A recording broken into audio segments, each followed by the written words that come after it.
friends, so ഇന്ന് നമ്മുടെ topic എന്താണെന്ന് വെച്ച് കഴിഞ്ഞാൽ words that relate to communicating. So phrasal വേർബ്സിനെ കുറിച്ചാണ് നമ്മളിന്ന് പഠിക്കാൻ പോകുന്നത്.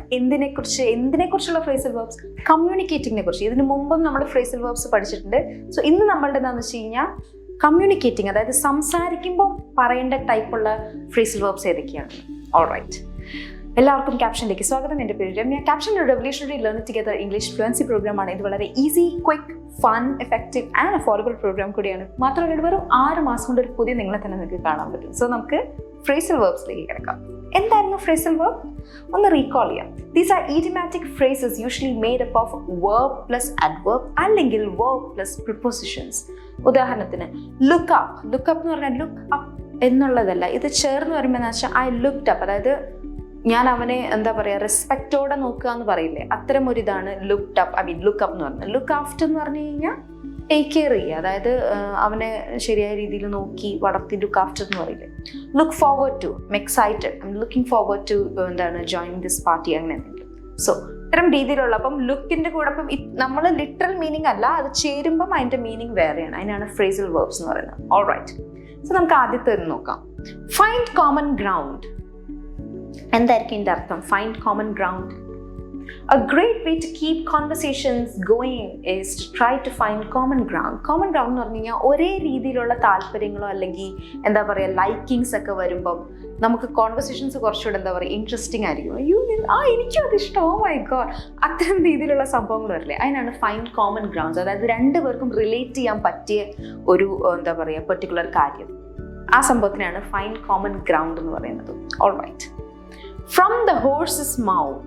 ഫ്രം ദ ഹോഴ്സസ് മൗത്ത് അതിൻ്റെ അർത്ഥം എന്താണെന്ന് വെച്ച് കഴിഞ്ഞാൽ ഫ്രം എ ട്രസ്റ്റഡ് പേഴ്സൺ, അതായത് ഭയങ്കര എന്താ പറയുക വിശ്വസിക്കാൻ പറ്റിയ ഒരു ആളുടെ അടുത്ത് നിന്നാണ് ഞാനിത് കേട്ടെന്ന് പറയില്ലേ, അതുപോലെ തന്നെ I have it from the horse's mouth that there will be generous hikes in pay this year. Generous hikes ഉണ്ടാവും പേയിൽ. എനിക്കിത് വളരെ ഭയങ്കര ട്രസ്റ്റ് വർത്തി ആയിട്ടുള്ള ഒരാളുടെ നിന്നാണ് എനിക്ക് ഈ ഇൻഫർമേഷൻ കിട്ടിയത്. Alright, that is from the horse's mouth. Great. Get your wires crossed. അതിൻ്റെ അർത്ഥം എന്താണ്? Get your wires crossed.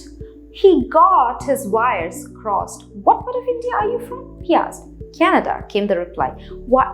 Wires crossed, അതായത് getting your wires crossed എന്ന് പറഞ്ഞു കഴിഞ്ഞാൽ തെറ്റായ രീതിയിൽ നമ്മൾ എന്താ പറയുക മിസ്ഇൻറ്റർപ്രറ്റ് ചെയ്യാന്ന് പറയില്ലേ, ആ ഒരു സംഭവത്തിനാണ് തെറ്റായ, നമ്മൾ എന്തോ തെറ്റായ കാര്യമാണ് ചിന്തിച്ചു വെച്ചിരിക്കുന്നത്, ആ ഒരു സാധനത്തിനാണ് get your wires crossed എന്ന് പറഞ്ഞത്.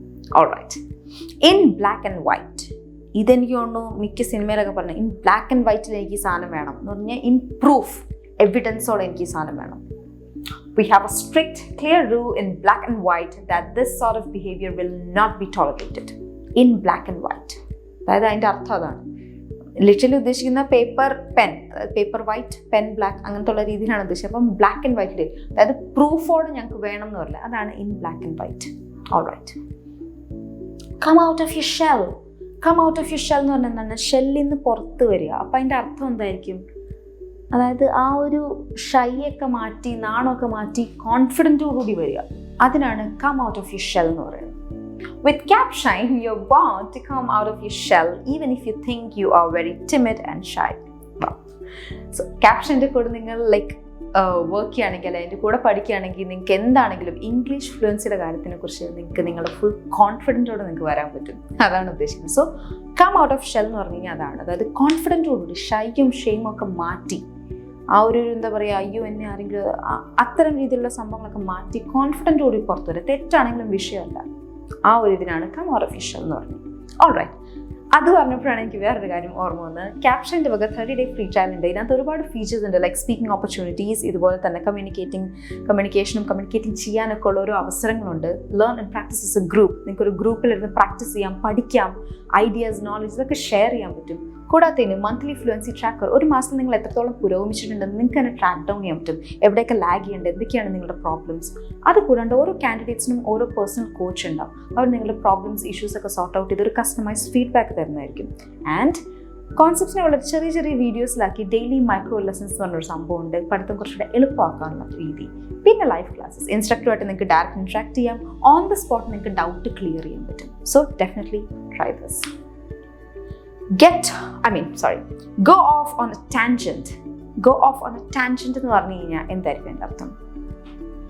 Our boss goes off on a tangent and often talks about totally unrelated things during meetings. അതായത് വിഷയത്തിൽ നിന്ന് നമ്മൾ തള്ളിപ്പോവുക, അതായത് മാറിപ്പോവുക. പറഞ്ഞു നമ്മൾ എന്താ പറഞ്ഞുകൊണ്ടിരുന്നതെന്ന് പറഞ്ഞ് വേറെ എന്തെങ്കിലുമൊക്കെ കാര്യമായിരിക്കും നമ്മൾ പറയുന്നത്. മിക്ക ആൾക്കാർക്ക് പറ്റാം, എനിക്കൊക്കെ ഒരുപാട് പറ്റാറുണ്ട്. അപ്പോൾ അതാണ് സംഭവം, goes of on A tangent. അപ്പം എനിക്ക് തോന്നുന്നു ഇതൊക്കെ നമുക്ക് മാക്സിമം യൂട്ടിലൈസ് ചെയ്യാൻ പറ്റും.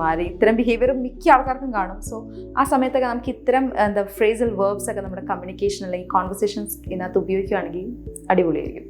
All right, in the loop. In the loop എന്ന് പറഞ്ഞാൽ എന്താണ്? ഇതിന് മുമ്പ് നമ്മളിത് ഡിസ്കസ് ചെയ്തിട്ടുണ്ട്. Not many in the company knew what was going on, but the CEO was almost certainly in the loop. പുള്ളിക്ക് എല്ലാ കാര്യത്തിനെ കുറിച്ചും അവെയർ ആയിരുന്നു. അതാണ് ഇൻ ദ ലൂപ്പ് എന്ന് പറയുന്നത്. അല്ലാണ്ട് വളയത്തിൽ കിടന്ന് കളിക്കുക എന്നല്ല. ഇൻ ദ ലൂപ്പ്, കാര്യങ്ങളെക്കുറിച്ചൊക്കെ പുള്ളിക്ക് നല്ല അവെയർ ആണ്. പുള്ളി എല്ലാം അറിഞ്ഞുകൊണ്ട് തന്നെ ഇരിക്കുന്നുണ്ട് എന്ന് പറയില്ല. ഓക്കെ, അതാണ് in the loop. Touch base. Touch base എന്ന് പറഞ്ഞാൽ എന്താണ്? In my line of work, a short phone call is often necessary to touch base and update our clients and new developments. Touch base എന്ന് പറഞ്ഞാൽ പെട്ടെന്ന് contact ചെയ്യുക, അവരുമായിട്ട് just ഒരു contact വയ്ക്കുക. അതാണ് ജസ്റ്റ് ഒരു ചെറിയ ഫോൺ കോൾ അല്ലെങ്കിൽ എന്തെങ്കിലും രീതിയിലുള്ള ഒരു കോൺടാക്ട് വയ്ക്കുക. അതിനാണ് ടച്ച് ബേസ് എന്ന് പറയുന്നത്. Alright, spill the beans. Spill the beans എന്തായിരിക്കും? സ്പിൽ ദ ബീൻസ്, ഇതിനെക്കുറിച്ച് നമുക്ക് എന്തെങ്കിലുമൊക്കെ അറിയാം, അത് നമ്മൾ നേരെ ഒരാളുടെ അടുത്ത് പോയി പറയുക, സീക്രട്ടായിട്ട് പറയുക. ആ സാധനത്തിനാണ് സ്പിൽ ദ ബീൻസ് എന്ന് പറയുന്നത്. Alright, we need to plan Shannon's surprise birthday party, but let's not include Francis in this. He'll definitely spill the beans.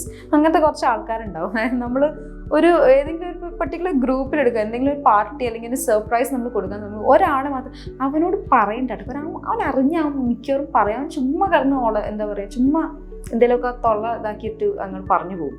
അതിനാണ് സ്പിൽ ദ ബീൻസ് എന്ന് പറയുന്നത്. സോ അത്തരം ബിഹേവിയർ എനിക്ക് തോന്നുന്നു ഒരുപാട് ആൾക്കാർക്കുണ്ട് ഒരു ഗ്രൂപ്പിലോ, അല്ലെങ്കിൽ എനിക്കൊക്കെ ഉണ്ടായിരുന്നു എന്ന് തോന്നുന്നു. എനിക്കിപ്പോഴും അത് ഞാനിങ്ങനെ ആലോചിക്കുന്നുണ്ട്. എൻ്റെ കോളേജ് ഡേയ്സിലൊക്കെ നമുക്ക് എന്തെങ്കിലും ഒന്നും അങ്ങനെ നിൽക്കില്ല, പറഞ്ഞു ഇത് മറ്റു സർപ്രൈസ് അല്ല, സർപ്രൈസ് തന്നെ നമ്മളങ്ങനെ പൊളിച്ചു കളയും. സോ അത്തരം, അതായത് ആ ഒരു സീക്രറ്റീവ് രീതിയിൽ പറയുന്നതാണ് സ്പിൽ ദ ബീൻസ്. ചിലപ്പം നമ്മൾ അറിയാണ്ട് രീതിയിൽ പറയുന്നുണ്ട് കേട്ടോ. അതിപ്പം നമ്മൾ പറയണം എന്ന് വിചാരിച്ച് പറയുന്നതല്ല, അറിയാണ്ട് രീതിയിൽ പറയുന്നതിന് സ്പിൽ ദ ബീൻസ് പറയില്ല. ഇത് നമ്മൾ അറിഞ്ഞുകൊണ്ട് പറയുന്നതിനാണ് സ്പിൽ ദ ബീൻസ് എന്ന് പറയുന്നത്. Alright, okay.